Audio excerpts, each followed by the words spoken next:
Hello everyone, welcome back to another video.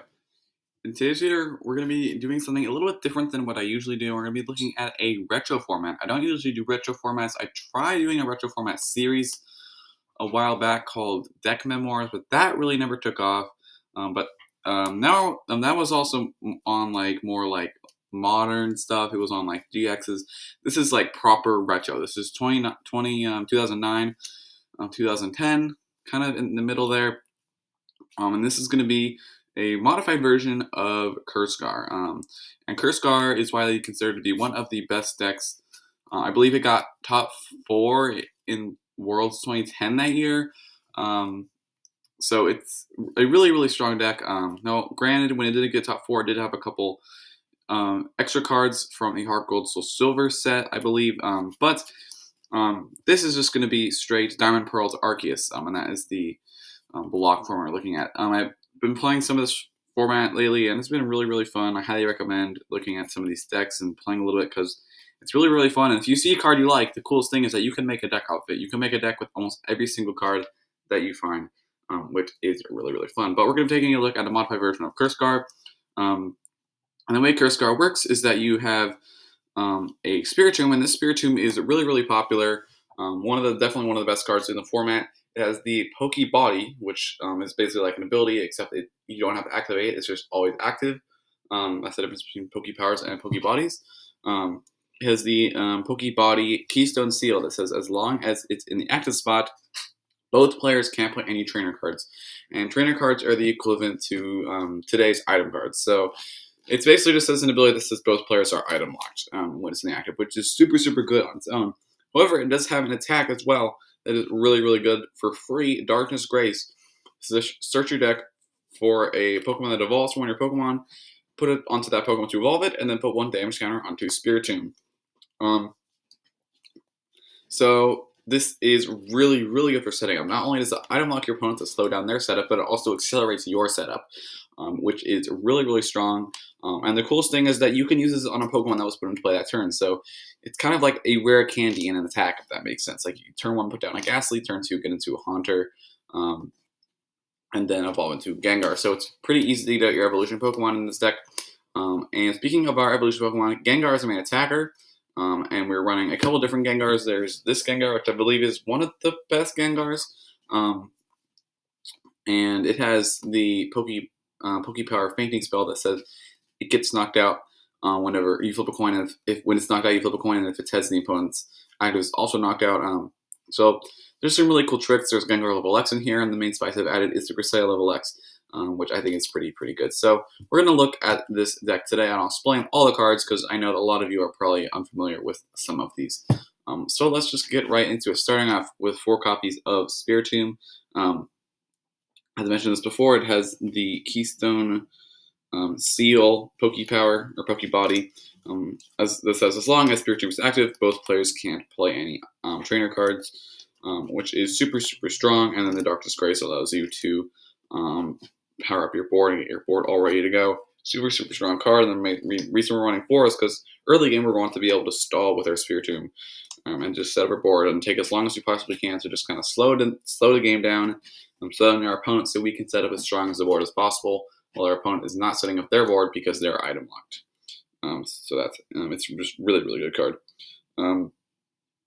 Then 4 copies of Ghastly, because this is, of course, the attacker that will evolve into our Gengar, which is one of our main attackers. So 4 copies of Ghastly, and this Ghastly does have 2 pretty usable attacks.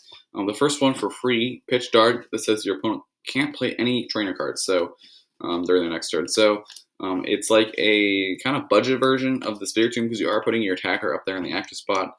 Now, the cool thing about it is, though, that you can retreat your Spiritomb into this Ghastly, play the trainer cards you want to, and then use Pitch Dark for free, and then turn off them for your opponent again, even if you don't have a switch to switch back into the Spiritomb and turn them off. So it's really pretty okay attack with Pitch Dark, and then the regular attack that actually costs energy, Trick Gas for 1 psychic, 10 damage, and a switch. So it allows you to switch into a Spiritomb and get a little bit of damage on the board. Pretty nice. Next, going into Haunter, and with 3 copies of Haunter now. I think there was a Haunter with free retreat in this format, so you should probably play that one if that's legal. If it's not, I'm just playing the Tongue Spring one that allows you to stack 20, and the Hidden Poison as well. Now getting into the real attraction of the deck, and that's going to be the Gengars. We're running a couple different Gengars. The first one, which I think is the strongest Gengar, is this Gengar that has the Fainting Spell Pokepower that says, once in your turn, if Gengar is knocked out by damage from an opponent's attack, you flip a coin, and if heads, your opponent's active Pokemon is also knocked out. So this allows you to, if you hit heads, you're either trading favorably or trading evenly at the very least with this Gengar, which is really, really strong. It's a super, super good Pokepower and can really change the tide of games. It can kind of be similar to just saying whenever Gengar takes a knockout, he gets an additional prize, which you do have in this deck. We do have a way to get extra prizes, but not with the Gengar. But the Gengar kind of says that sometimes, which is really good. And then not only do we have a really strong Pokepower on the Gengar, but we also have 2 really strong attacks. For 1 Psychic Energy, Shadow Room, you put 3 damage counters on one of your opponent's Pokemon. But if that Pokemon has a Pokepower, you get to put 6 on it instead, which is really good into stuff like Uxie, which is Crobat V, but you draw until you have 7. Is really, really popular. A lot of decks play one of that. So if you're able to get 10 damage on that, spoiler, it's really easy to get 10 damage on a Pokemon, any Pokemon you want on your opponent's board. Just using abilities, Pokepowers and Pokebodies. That Shadow Room can take a knockout on Uxies pretty easily, which is nice. But the kind of like quote-unquote main attack, Shadow Room is very good, but Poltergeist for Psychic Colorless, your opponent reveals their hand, and it does 30 damage for each trainer card, or each trainer, supporter, and stadium card that you find there. So it's basically just like nowadays, if this card printed, it would just say trainers. And 30 damage multiplier is a lot. Just 3 trainers in your opponent's hand, and you're hitting 90. And 90 is a really decent chunk of damage. So Poltergeist is really, really strong. If opponent has a giant hand, they just took a couple prizes, and they already had a big one to begin with. If they use Clay at all, then Poltergeist can hit some really high numbers. 30 is a very, very good multiplier. And then we have 1 copy of another Gengar that has the ability, or the Pokepower, sorry, I'm going to have to retrain my brain for that, Pokepower Curse, that says, once in your turn, you can move a damage counter from one of your opponent's Pokemon to another of your opponent's Pokemon. And that's the reason why I think this deck is called CurseGar, is because originally this deck, I think, played a little bit heavier on this specific Gengar. We're just running 1 just because I think in the more aggressive version of this deck that we're kind of playing here, and this Gengar is a little bit better, just a little bit more aggro. But nevertheless, Curse is still really, really good. And the attack Shadow Skip for 60 does 60 damage, and also 10 damage for your opponent's bench Pokemon. Pretty decent chunk. 10 damage, or 60 damage and 10 damage Snipe is pretty good. And when you're also able to move that damage around, you can make that Shadow Skip into a 70 damage attack, which when we're really reaching up there, 70 is a really good chunk of damage. So Curse is a really, really good utility ability, as well as Shadow Skip, a good attack. Then we have 1 copy of Gengar Level X. Now, I don't have the real card, but if I did, this card just looks amazing on the scans. I have on my computer. This card just looks really, really amazing. But the way Level X Pokemon work is that you put them on top of the Pokemon in the active spot. So you can only level up a Pokemon that is in the active spot. So if Gengar is in the active spot, I can level it up into Gengar Level X. And that Pokemon gets a new HP, new weakness, new resistance, new retreat. However, Gengar Level X can use the attacks of the previous level. So Gengar Level X can use the attacks of the Gengar that's below it, which is really, really nice. Having a beefier Pokemon that can use Poltergeist is really good, as well as another attack and a really, really strong Pokepower that's called Level Down. It says once in your turn, you can choose your opponent's Pokemon Level X in play, and they shuffle that Level X into their deck. This is obviously just really good for decreasing HP. This is sometimes just say knock off some of your opponent's HP, but also some Pokemon such as Uxie Level X, which just want to sit on the bench after they've been in the active to level up. You get to put that Pokemon back into their deck, and then they have to put that Uxie back in the active spot so they can level it up again and switch it back down to the bench if they want to get that ability back, or that Pokepower back, which that's a lot of commitment, especially for just a couple cards potentially. Now, some decks, the Uxie is their entire engine, and that will just destroy some Uxie Level X decks. Level Down is just really, really strong. And I haven't even talked about the attack yet. Compound Pain for Psychic Colorless, 30 damage spread to everything that has damage counters on it, and it is really easy to get damage counters on things because of our Curse Gengar. which allows us to move our damage around, and because of our fainting spell Gengar, that has the first attack that can snipe some damage. As well as Cresselia level X, which we are playing 2 copies of, and this is the little spicy include I've put in here that I think is really, really strong. 2 copies of Cresselia level X, and Cresselia level X obviously levels up from regular Cresselia, but Cresselia level X has the Pokepower Full Moon Dance that says, once in your turn, you can move a damage counter from any Pokemon in play to any other Pokemon in play. Now, this is really, really good at moving damage counters from a Spiritomb that's accumulated, because remember, when Spiritomb uses Darkness Grace, it puts a damage counter on itself. So you can move that damage counter off of Spiritomb and onto another one of your opponent's Pokemon. Not only while are you setting up and item locking with the Spiritomb, you're also doing damage at the same time if you're able to develop a Cresselia, which is really strong. Just softening things up. Like I mentioned, it's really easy to get that 1 damage counter you need on an Uxie on the bench to knock it out with the fainting spell Gengar.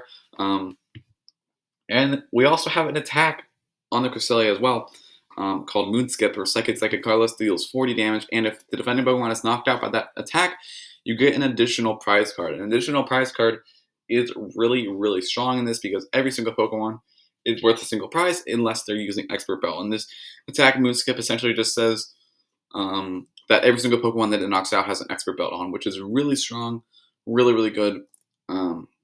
So yeah, and we also have the 2 copies of the Cresselia. Now, the reason we're not running more of the basic Cresselia is because A, we don't really need to, and B, level X Pokemon actually count as the same name as their previous level. So CI 1, 2, 3, and then Gengar level X. That is 4. 4 the same name. The level X isn't part of the name when you're talking about how many cards you have the same name in your deck. That's why we have 1, 2, 3, 4 Cresselia with the same name. So the basic Cresselia here it's okay. It's not great. Moon Twinkle for for Colorless Energy, you deal 10 damage, and if there's a stadium in play, you heal 20. Which is like fine but not great. And then Lunar Dance, which is pretty decent in some scenarios. For Psychic Carlos, 50 damage, and then you can discard all energy from Cresselia if you want, and heal all damage from one of your bench Pokemon. Let's discard 2 energy from the Cresselia. So really not bad. Second attack there, especially considering you can use it with the Cresselia level X after you've taken an additional prize. Right after it's about to go down, you can still get a little bit more value out of it after entirely healing your 160 HP level X, or Gengar level X. It has a Expert Bell on it, which is really strong. The Cresselia is just a super cool addition. Next, we have kind of one of the most iconic Pokemon from this era, and that is Claydol. That has the insanely powerful Cosmic Power, Pokepower, that says once in your turn, you can select up to 2 cards from your hand. You can do up to, so you can select 0 cards from your hand, you can select 1 card, you can select 2 cards. And then you put those selected cards on the bottom of your deck, and then after that, you draw until you have 6. So not only does it thin your hand, but it's also a Crobat every single turn, which is insanely good. Insanely good. And it's the engine for a lot of decks. And we're also going to be running 3 Baltoy, which has an okay attack. Psychic Balance for colorless if you have more cards in your hand than your opponent. Draw until you have the same number. So if you're bricking, it's okay. But other than that, you're probably not going to be using Psychic Balance. It's really just here to evolve into Claydol. And the reason we're playing a 3-2 line of Claydol instead of 2-2, because I really found that when this deck doesn't get Claydol out early, it just crumbles. So having having an additional Baltoy than some other decks, so that you can more consistently find it on turn 1 to use the Orange Express on the Spirit to get the Claydol out easily, is going to be really, really beneficial. You want to get that draw going and that Claydol up as fast as you possibly can, just because your deck slowly degrades as the game goes on if you don't have access to that powerful draw, because you have no draw supporters. Next, we have another spicy include alongside the Cresselia. This is kind of what ties this entire deck together, I think, with the Cresselia in it and a little bit more aggressive Gengar splits. We have the Gardevoir, Wormwell's one Gardevoir, so we can rare candy into it that has the Pokepower Psychic Connect. When it says, as often as you like during your turn, you can move a Psychic Energy from one of your bench Pokemon to your active Pokemon. And since your Gengar level X has free retreat, your other 3 Gengars have free retreat, it's going to be pretty easy to move a Pokemon to the active spot, so you can just move those energies right off of Gengar level X, or a Gengar or any other attacker onto a new one So this allows you to really easily toolbox kind of use the Cresselia level X's attacks after using a Gengar for a couple turns. It's really, really good.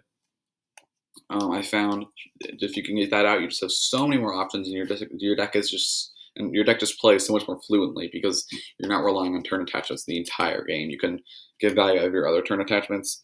We have another 101 stage 2 line. This is 101 line of Dusknoir that has the Poke Power Dark Palm.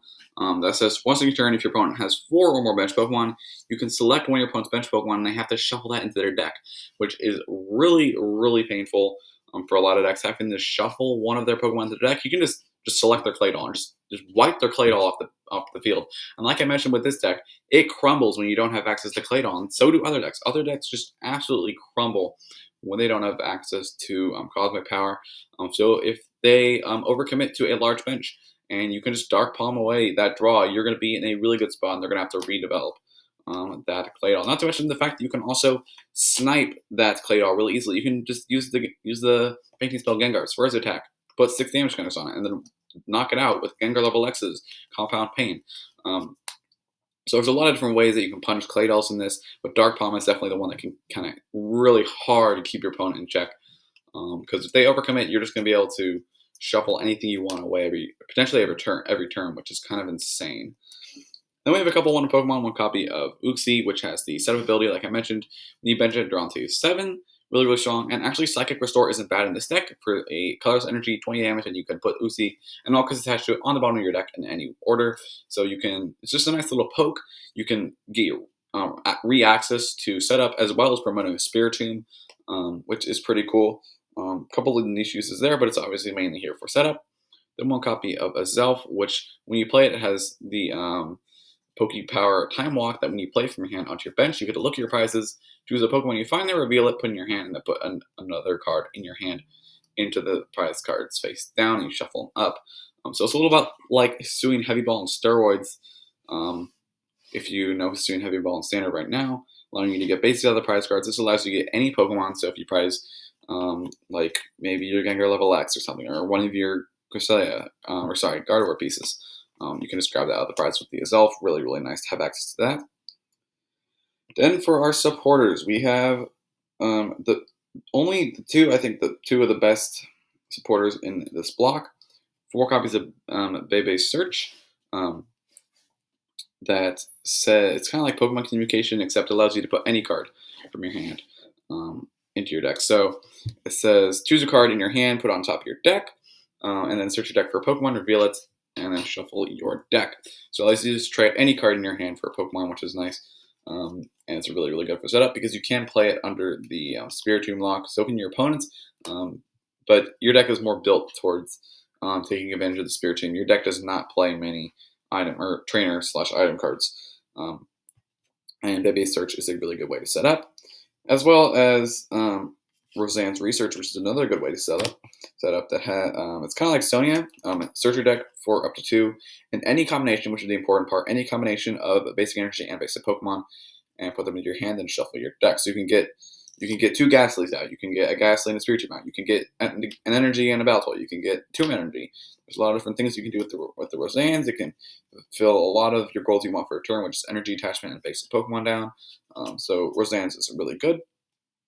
Moving into our trainer cards for Switch, not for Switch, 3 Switch, because if we retreat our Spiritomb, which spoiler, it is pretty easy to do that, we can get access to our own items again, play them, and then we can just switch back into the Spiritomb and deactivate those trainer cards again.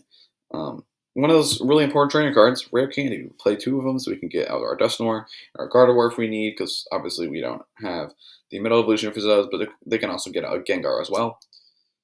Then 1 copy of Premier Ball, which says search your deck for a Pokemon level X.